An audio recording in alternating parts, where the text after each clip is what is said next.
the government is introducing Sabka Bima Sabki Raksha Amendment of Insurance Laws Bill 2025 for amending 3 acts related to insurance sector, namely Insurance Act 1938, Life Insurance Corporation Act 1956, and Insurance Regulation and Development Authority Act 1999.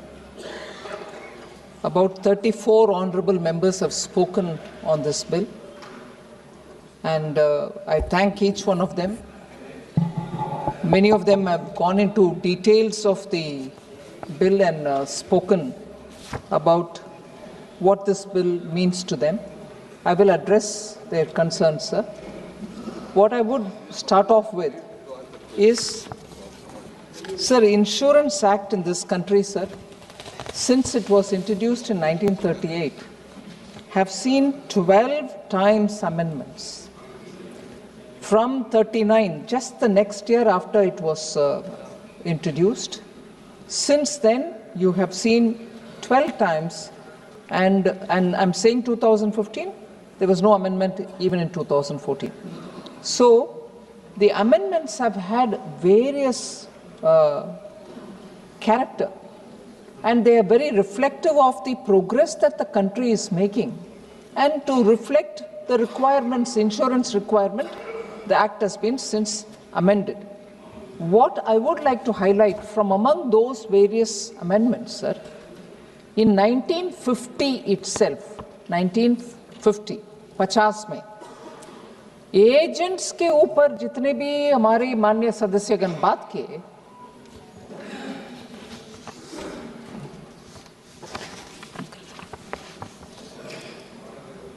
the first ever change in agents commission was made even in 1950. I'm just trying to say that according to the requirement of the society, important acts such as the insurance get amended and reflect the requirement of the period. What was the 1950 amendment, sir? I'm purposely highlighting. So what if it happened in 50, that many number of years ago? But I'm saying every government has to respond. In 1950, it will be surprising for us to know agents' commission were reduced. हमें लगता है कि हर बार वो इधर मोदी जी का government आ गए हैं, जैसे आप बहुत सारे लोग विदाउट इंफॉर्मेशन बोल देते हैं कि बड़े कॉर्पोरेशंस के लिए 50 में एजेंट्स का कमीशन करने वाले मोदी जी की सरकार नहीं जी। समय के अनुसार कुछ अमेंडमेंट्स होते आते हैं। Second, sir, in 1999, allowing the entry of private players in the insurance sector and FDI limit set at 26% happened in 1999. So, the actual progress in every such act which has a bearing on our citizens and their lives do get amended. If this is the Insurance Act, sir, LIC Act had 8 amendments since 1957. And there were very many important features which were brought into it. One particular thing which I like to highlight, 1981, explicit power to the central government to make rules regarding service conditions of all classes of LIC employees and agents. Power was given to the central government. And I'm sure there were some members, I would like to go to the records of the House to say, Nene, how can central government take away all the powers? Hua? LIC Act mein. Sir, so I just want to highlight that amendments do happen, and they happen with the larger interests in our mind. But what happened since 2014? I briefly mentioned in the morning, insurance ombudsman rules were framed in 2017 because the government strongly felt a robust grievance redressal mechanism should be in place for the insurance sector so that people who take policies will have a place to go and comply. IRDAI also was established as a regulator earlier, And extensive framework for protection of policyholders was also made. And that mandated insurers to provide crucial information to policyholders at the time of policy issuance itself and setting stricter timelines for claim settlement. This also happened after 2014, after Prime Minister Modi coming to Delhi. Several flagship insurance schemes have also been launched since 2014. I appreciate the genuine concern which many honourable members had. Common people should have insurance coverage. Will these companies which come bring that kind of a facility? First of all, when competition comes into the market, rate automatically comes down. People see which one is better, which is good for me, which one brings lower rate. Monopoly doesn't give us that advantage. And therefore, more the competition, better the rates. And with that said, sir, even then, government has, in anticipation of covering and bringing all Indian citizens into insurance coverage, introduced PM Jeevan Jyoti Yojana, Bima Yojana that is, PM Suraksha Bima Yojana, Jan Arogya Yojana, Krishi Bima Yojana. So, literally for bringing everybody into the insurance world, insurance coverage world. Schemes have been launched to a large extent backed by the government's funding, and also making sure the larger the insurance pool, the lesser will be the premium. That's been the guiding principle. So together these schemes have also provided the safety net to protect common citizens and farmers from any risk to their lives, health or livelihood. Another priority which our government has given, sir, is to strengthen the public sector insurance companies. Again, a point on which several members spoke. What will happen to our public sector insurance companies? I'd like to say, today listing of LIC, GIC reinsurance and New India Assurance has actually it's a step in the right direction. I heard Honourable Member N.K. Premchandran talk with great concern about what will happen to public sector companies. Here's the fact behind it.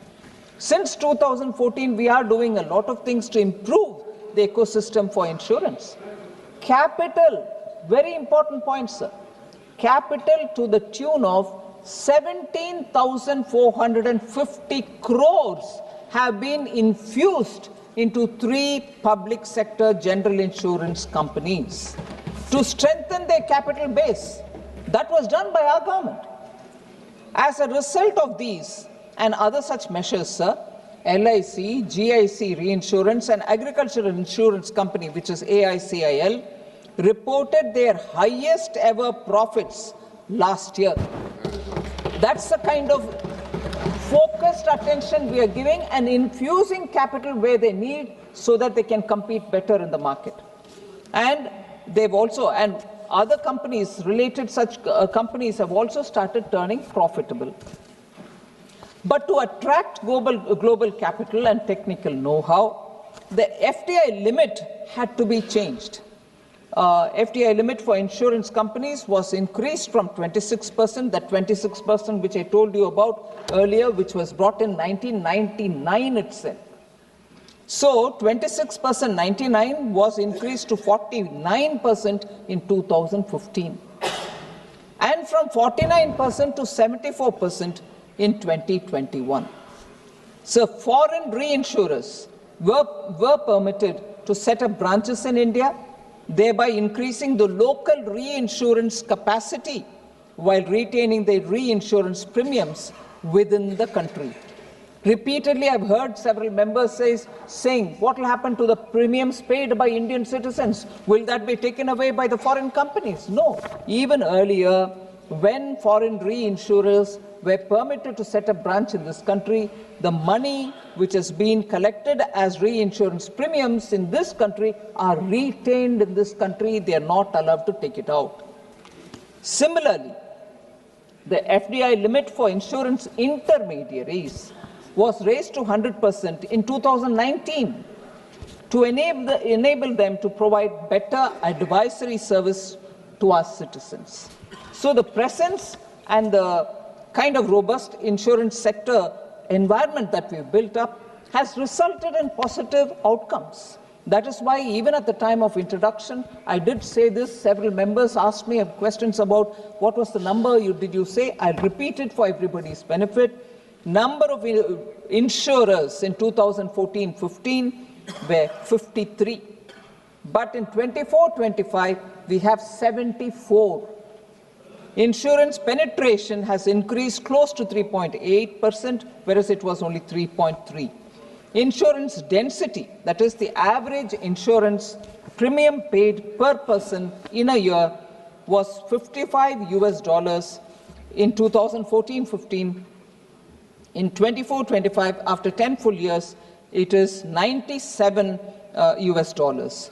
So total insurance premium in lakh crores was 4.15 lakh crore in 2014-15, whereas in 24-25, it's gone up to 11.93 lakh crores.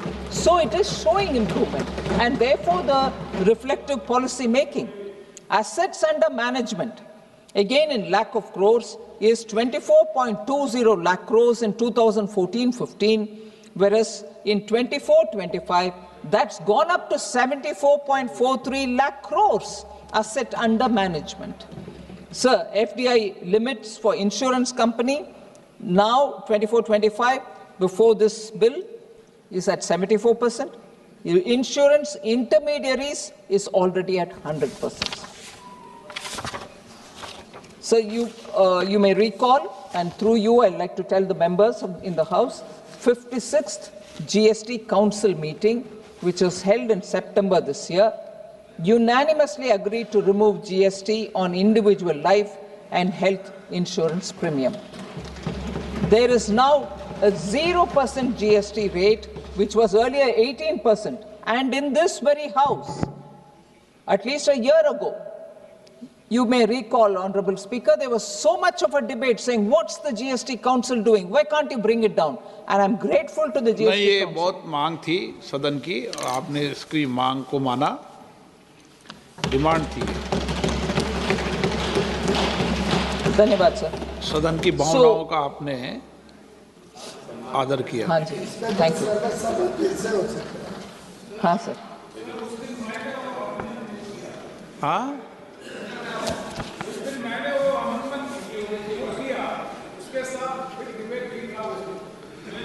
आपको भी धन्यवाद। नहीं, सबको सदन को धन्यवाद दिया, मैंने अकेले वित्त मंत्री जी को नहीं दिया, पूरे सदन को धन्यवाद दिया।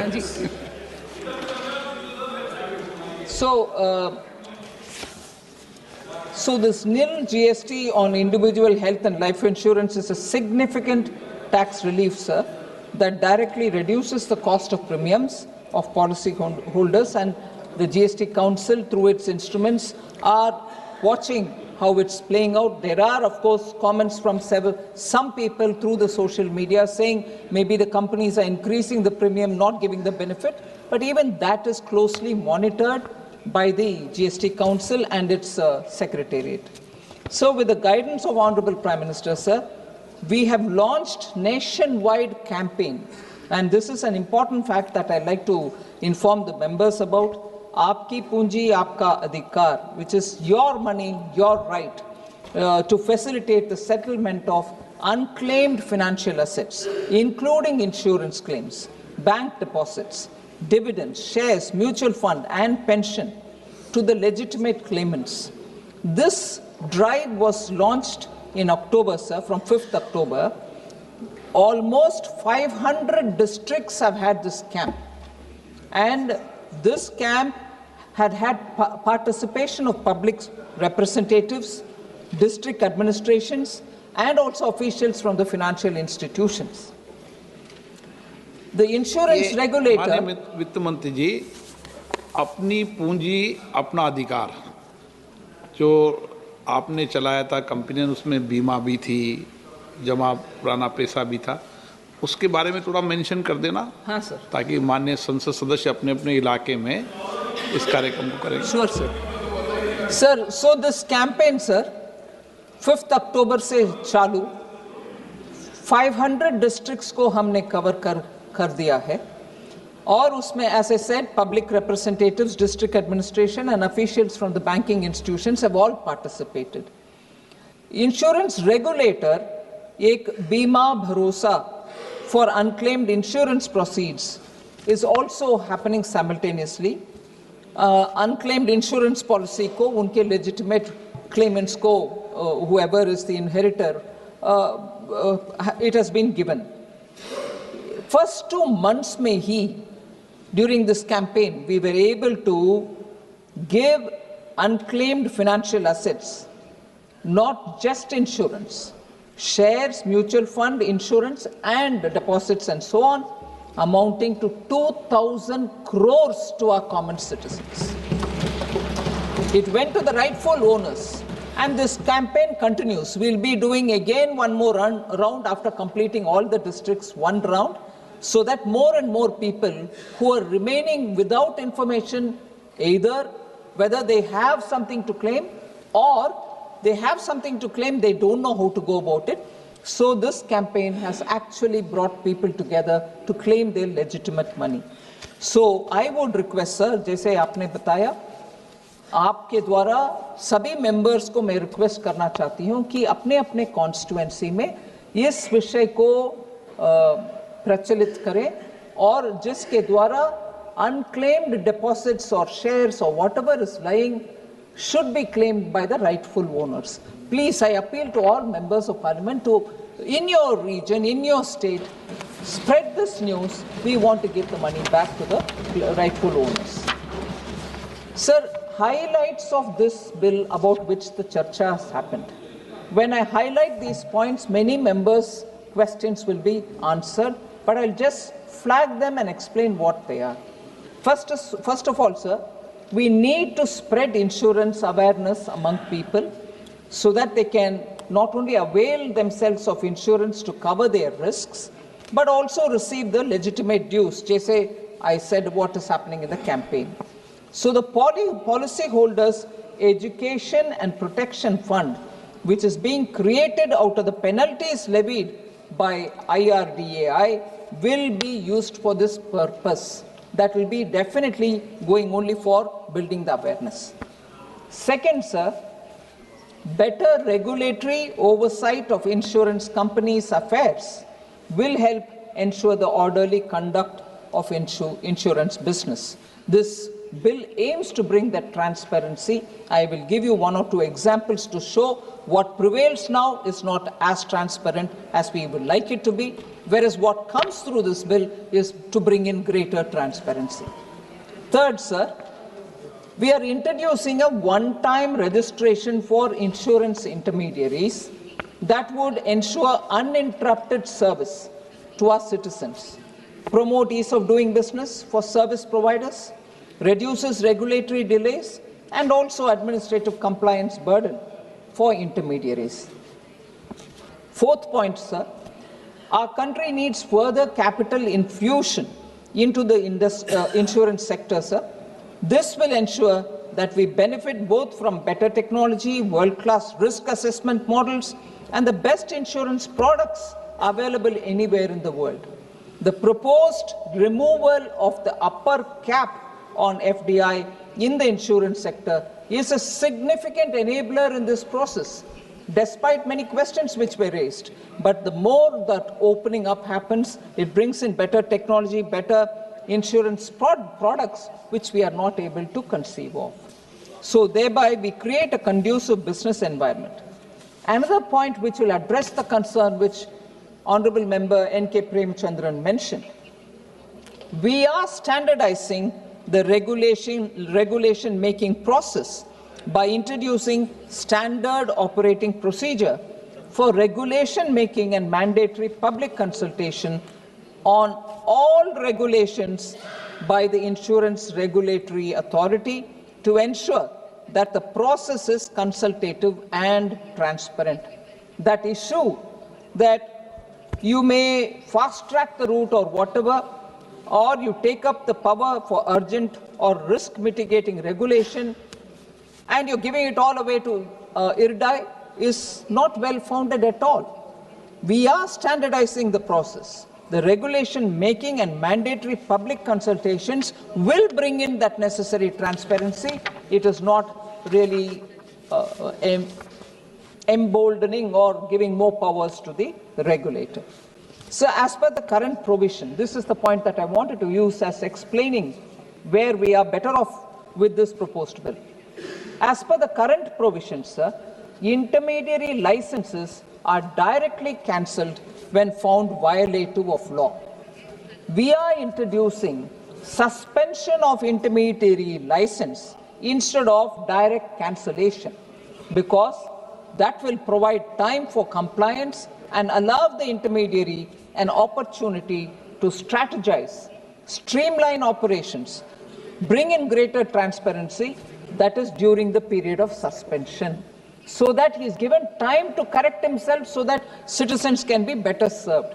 That is what is being brought in now. Provision for merger of a non-insurance company with an insurance company would promote a simplified corporate structure. We have had quite a lot of instances where companies are, the holding company is doing similar thing, the subsidiary is doing similar thing, they are not able to give better synergy.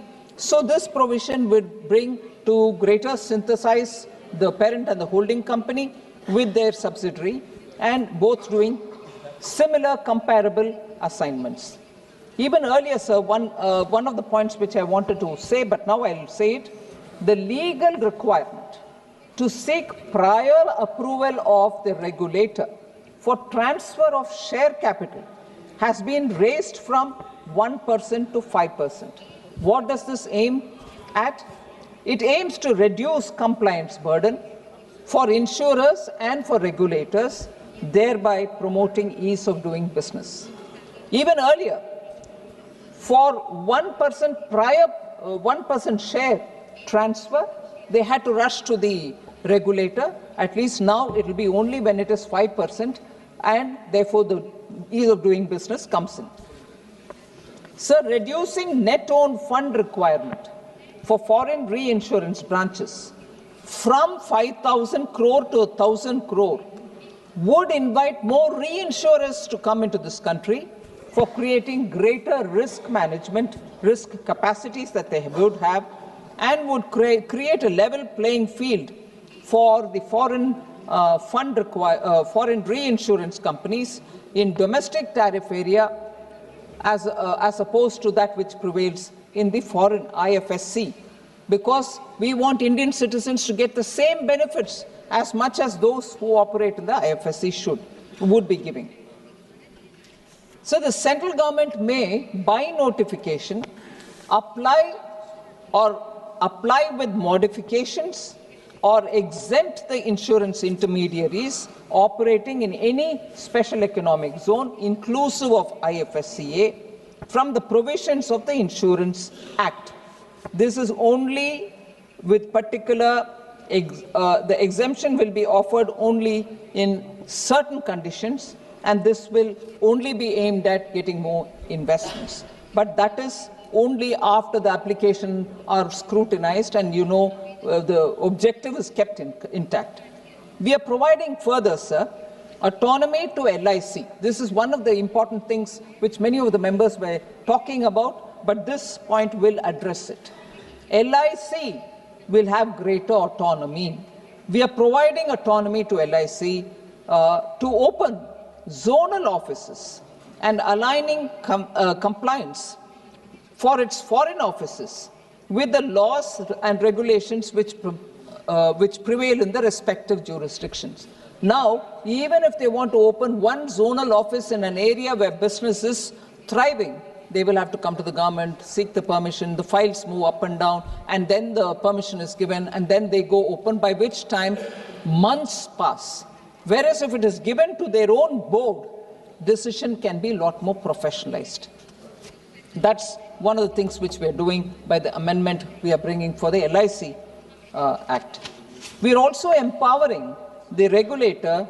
This is very important, because many members thought we are empowering the regulator. It's so empowered. It is empowered for a very good thing, that is disgorging wrongful gains. When most of the time wrongful gains happen and somebody's gained it, you don't have the statutory power to disgorge that and give it to whoever have been made to suffer. Now this one will give that power to the regulator to disgorge wrongful gains from insurers and from intermediaries. So when insurance companies have made wrongful profit, that will be disgorged by the regulator. And this is one of the very insurance policyholder friendly steps. We are also proposing, sir, to rationalize penalties to be imposed by the regulator. The maximum limit of penalty on insurers for default in complying with or acting in contravention of the Insurance Act or the regulator IRDAI Act has been proposed to increase from 1 crore to 10 crores. Now insurance intermediaries have also been included under this provision. This would act as a deterrent and encourage legal and regulatory compliance. Earlier, the fine of 1 crore, which we are now proposing to increase to 10 crore, was only applicable to the insurance companies and not for the intermediaries. Now we are bringing both on board, and both will be at 10 crore penalty, so that there will be some deterrent from compliance oversights, as a result of which many of the insurance holders, policy holders, suffer.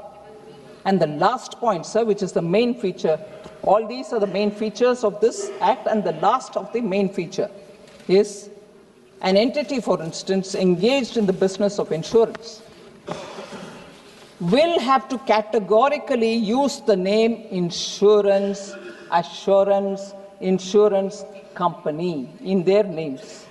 You cannot operate anymore by not having the word insurance or assurance in your name. So it will directly relate to the common people saying, oh, this is a recognized insurance company. Without mentioning the word insurance, a lot of questions are raised as to, are they genuinely in the business of insurance? Who are they? Are they doing it? So on. So similarly, sir, an insurance intermediary will have to necessarily indicate the nature of its business and service to identify itself with the kind of services that it extends. So we hope that this will avoid mis-selling of policies and wrong sale with features which are not aligned with what is proposed. So with these proposed changes, the insurance law will ensure accessibility and affordability of insurance to our citizens, meeting with the goal and objective, insurance for all. But there are, besides this, 1 or 2 points which I will explain to the honorable members who have raised these questions. Sir, should I name the members who are not here who raised the issues, or just say the points because it will benefit everybody else? Sir, government, as I said, has taken a lot of steps. General विषय बोल दे सबका एक साथ मिलके. So, as I said, एक सदस्य का नाम अगर आप नहीं लग जाए तो हर मंत्री को फिर एक सदस्य का नाम लेके ही जवाब देना पड़ेगा. तो इस सिस्टम को खत्म कर दो, नहीं तो आप किसी का जवाब नहीं देना चाहे तो फिर क्या करेंगे? फिर कहूँगा मैं इसका भी जवाब दो. Okay, sir. जनरल के दो. So I've explained how the government has taken a lot of steps towards giving general coverage for the common people. उसमें एक विषय मैं जरूर कहना चाह रही हूँ, sir. On affordable insurance schemes like the Jeevan Jyoti, Suraksha Bima Yojana, we have seen 81 crore enrollments, and we have settled the claims to the beneficiaries to the tune of 23,440 crores. So those which are aimed at the common poor citizens of India are getting their monies back when unfortunate incidents happen and the policy has to be invoked. Sir, Ayushman Bharat Jan Arogya Yojana has benefited 12 crore families. The scheme provides free medical care up to 5 lakh per family per year to the poor and underprivileged. So 12 crore families. For this, further, this scheme has also been opened for senior citizens, and accordingly more than 80 lakh senior citizens have been enrolled under the scheme. And 56,401 crore has been settled to the beneficiaries under this senior citizen scheme. So money has gone into the hands of people with whom they've lived, meaning senior citizens have lived. Senior citizen का आशीर्वाद मिलेगा sir, बहुत अच्छा काम किया है। Senior citizen का उम्र वाला आशीर्वाद मिलेगा। Sir, just to give a matter of fact data, sir, currently there are 74 insurance companies in the country, and out of these, 40 companies have FDI as below. I'll give the numbers because Honorable Member Lavu Sri Krishna had this question to ask me about the number of companies. I just want to highlight the fact. Percentage of FDI and the number of insurance companies. In 10 of them, less than 26% FDI is there. I said total of 74. In 10 of them, less than 26%. In 23 of them, between 26 to 49%. In 3 of them, 49 to 74%. And at 74%, there are 4 of them who have FDI at 74%, sir. So I want to highlight the fact, the enhancing, this is another point which Honorable Member Prem Chandran spoke and a few others have also spoken. So if there is need for growing protection through insurance in this country, we need to have insurance more accessible. Enhancing FDI limit through Section 3AA of the bill to 100% will enable global insurance to inject substantial capital directly without waiting for domestic partner to invest capital in parallel. Because we have heard a lot of these FDI people who want to come into this country searching for a partner, joint venture partner. It's a mammoth effort. Now, by doing this, we are able to bring them to the country directly, of course, with all the Indian laws which are passed by this parliament for LIC or insurance will apply to them. They are not coming to, be without any regulation on them. There was this question, why are we rushing this bill? This has been in discussion for quite some time, sir. And this bill, of course, was put up to the members through the portal even on the 14th. We are discussing the provisions of the bill extensively now for almost 4 hours.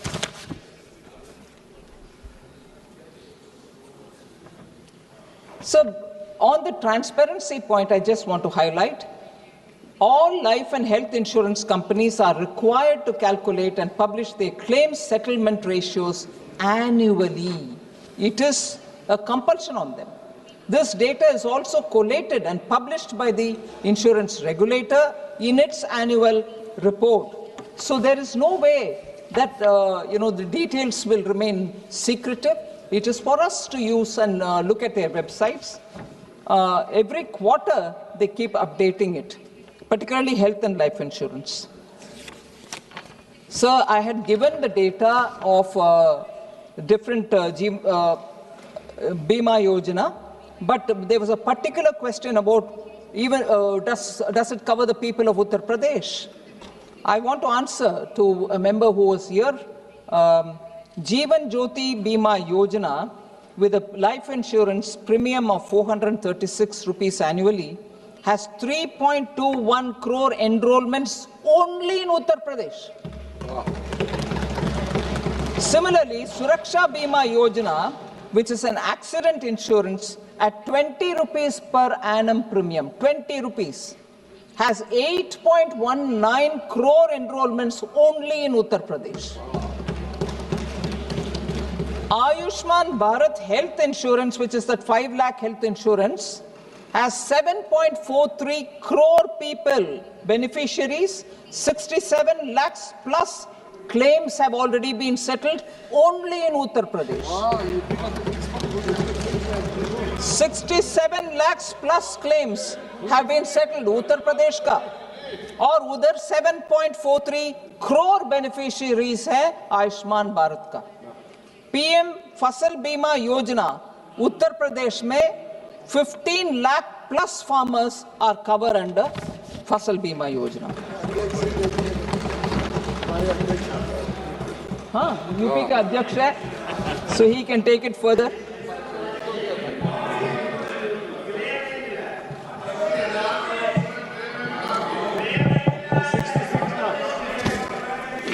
मैं data दे रही हूं sir. Sir,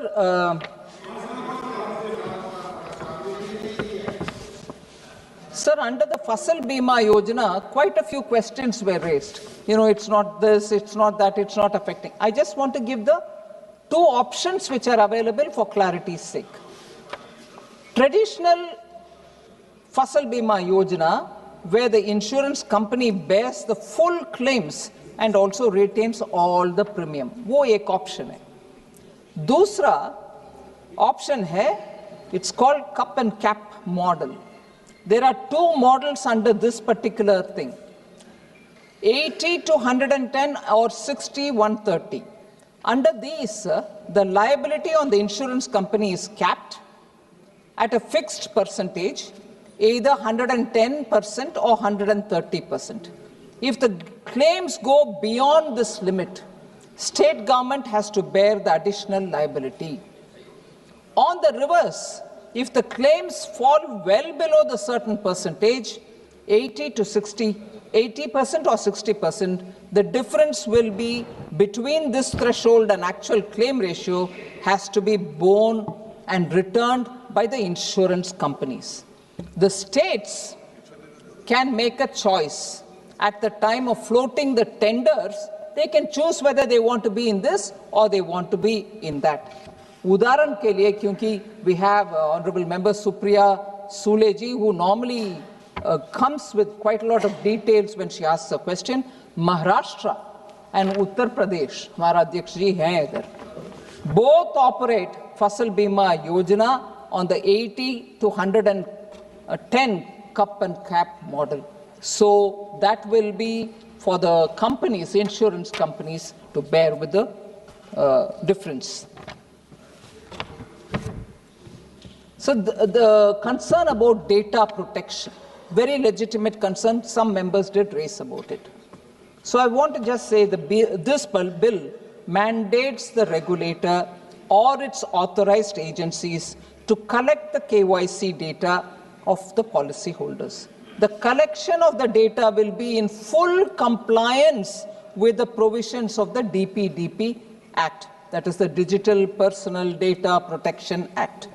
The provisions contained in the bill will help in safeguarding the sensitive KYC information of the policyholder. Any sharing of information will be with the expressed consent of the policyholder, otherwise it's not possible. And the aim is to create insurance data repositories which will help insurance companies to underwrite the policies better and to prevent insurance frauds. So these will be similar to the credit information companies, the much maligned, which is getting corrected also, the CIBIL in banking sector. But this will be run more efficiently. So without explicit permission, no data is being collected, sir. Sir, I think I've addressed most of the concerns of N.K. Premachandran ji.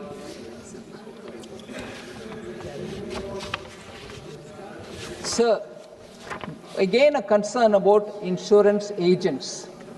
There are 14 lakh insurance agents in this country and their livelihood needs to be protected. I want to highlight, sir, that the government values the service of all the insurance agents. We value it, we respect them. So we will do only that which is going to help them. It also recognizes, meaning we also recognize the role in taking insurance products to the last mile.